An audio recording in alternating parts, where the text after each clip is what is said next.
Genesis chapter 11 verse 4. Then they say, "Come, let us build ourselves a city and a tower with its top in the heavens, and let us make a name for ourselves, lest we be dispersed over the face of the whole earth." Most churchgoers, including children, know the story of the Tower of Babel. It is a familiar story in the Bible. Simply put, it is about the people of Babylon who wanted to make a name for themselves, and so they built a very tall tower with its top reaching into the heavens. God was so concerned with their prideful endeavor that He came down to the earth and confused their language. Unable to understand one another anymore, they began to disperse all over the world. Most people will go on to conclude that the moral of the story is God resists the proud. They would also point out that the story tells the origin of nations and languages. While all this is true, few realize that they are merely scratching the surface. There is more to the story of the Tower of Babel than meets the eye. Deeper down is a sinister agenda. It is a conspiratorial tale with a cosmic connection. Read through the story again in Genesis chapter 11 and consider why God was so concerned with this building project. What is wrong with making a name for themselves? Isn't that what most countries hope to achieve when they embark on big iconic projects? Besides, isn't the attempt to unite the people under a one-world government a good idea if the intention was to create order and peace? What really happened at the Tower of Babel? It was a rebellion against God. They rejected Him as their God. Nimrod, the builder and ruler of several cities, led the people to rebel against the Lord. Though the story of the Tower of Babel does not mention Nimrod specifically, the brief account of him in the genealogy of Ham just before serves as a preface to the story. We know from historical Mesopotamian sources that Nimrod was a wicked and tyrannical ruler. In the scripture, he was described as a mighty hunter before the Lord. This is not a flattering commentary of him, as some people think. Essentially, mighty suggests that he's a Nephilim.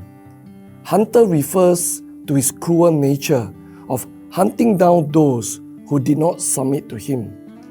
And before the Lord is better translated as in defiance of the Lord.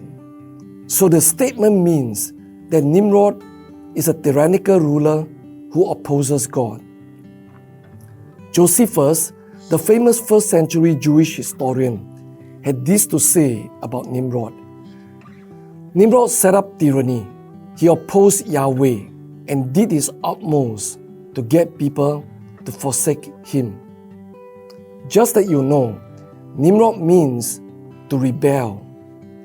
Names in the Bible have meaning, and they often describe the nature of the person. Nimrod is a rebel against God.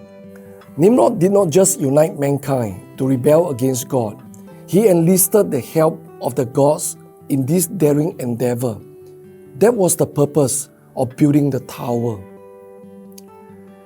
Bible scholars and archaeologists agree that the Tower of Babel was a ziggurat. It was a massive, four-sided pyramidal temple complex serving as a stairway to heaven. The gates of the gods were situated at the pinnacle of the ziggurat. Essentially, it was a portal to access the spiritual dimension where the gods dwell. This is the reason God took the building of the Tower of Babel so seriously. He personally came down to earth to confuse their language. At that time, the people spoke one language, but suddenly they found themselves speaking different languages. The ensuing confusion caused the people to give up their rebellion and disperse according to their languages. This is the real story of the Tower of Babel. An anti-God figure allied with the gods led mankind to rebel against the rule of God. God took the people's rejection very seriously. In the words of Paul in Romans chapter 1, God gave them up to their rebellion. He literally gave them up to the gods that they sought. The story of the Tower of Babel ends with a statement, and from there the Lord dispersed them over the face of all the earth. What happened after that? God assigned these gods whom they sought to rule over them. Deuteronomy 32 verse 8. When the Most High gave the nations their inheritance, when He divided mankind, He fixed the borders of the peoples according to the number of the sons of God. Most other translations do not read according to the number of the sons of God, but according to the number of the sons of Israel. The difference is due to different Hebrew Old Testament manuscripts used for different Bible translations. But sons of God is the correct reading, as is now known from the Dead Sea Scrolls. Common sense also tells us that it cannot be translated as sons of Israel, because the context of Deuteronomy 32 verse 8 is the Tower of Babel story. This event happened before the call of Abraham, from whom the nation of Israel originated. Therefore, it makes no sense for God to divide up the nations according to the sons of Israel, when Israel was not in existence yet. The sons of God in the Old Testament refer to divine or angelic beings. These are the gods whom Nimrod and the people sought to reach through the Tower of Babel. This fact is authenticated by a parallel passage in Deuteronomy 4 verse 19.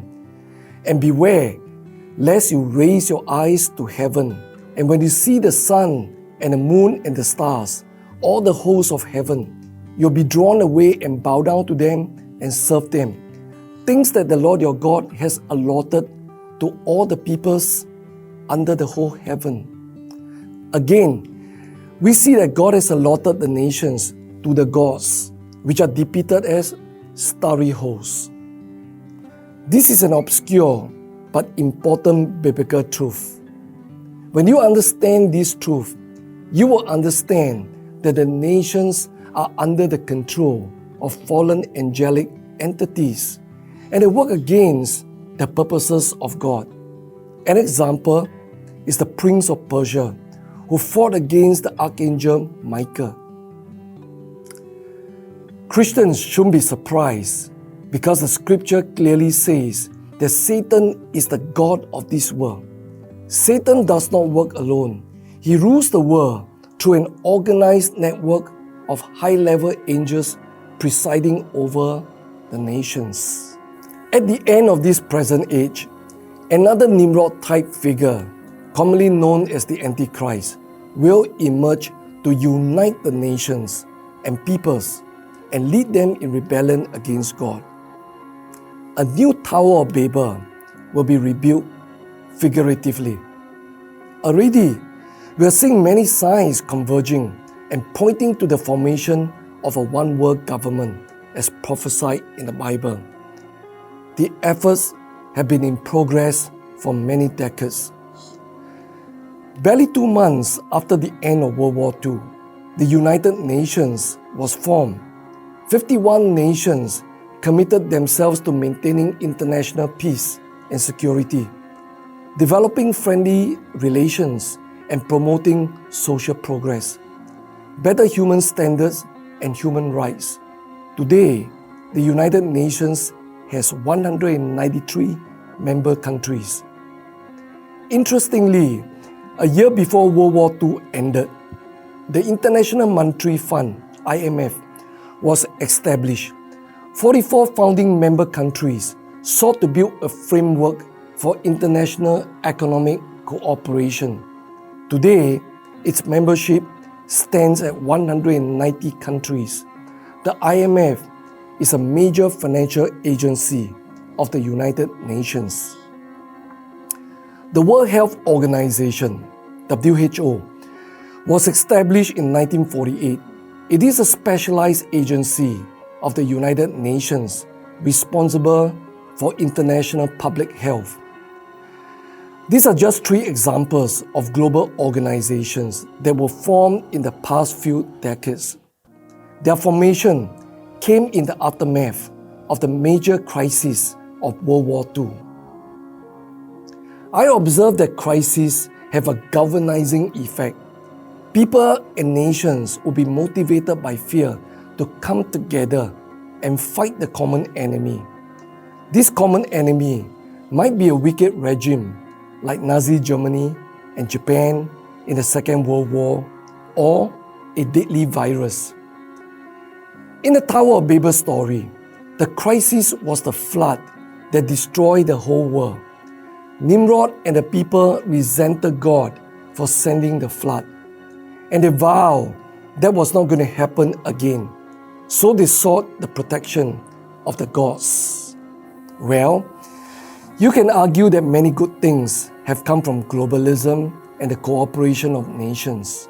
For instance, peace and order allow for global trade and economic activities to flourish.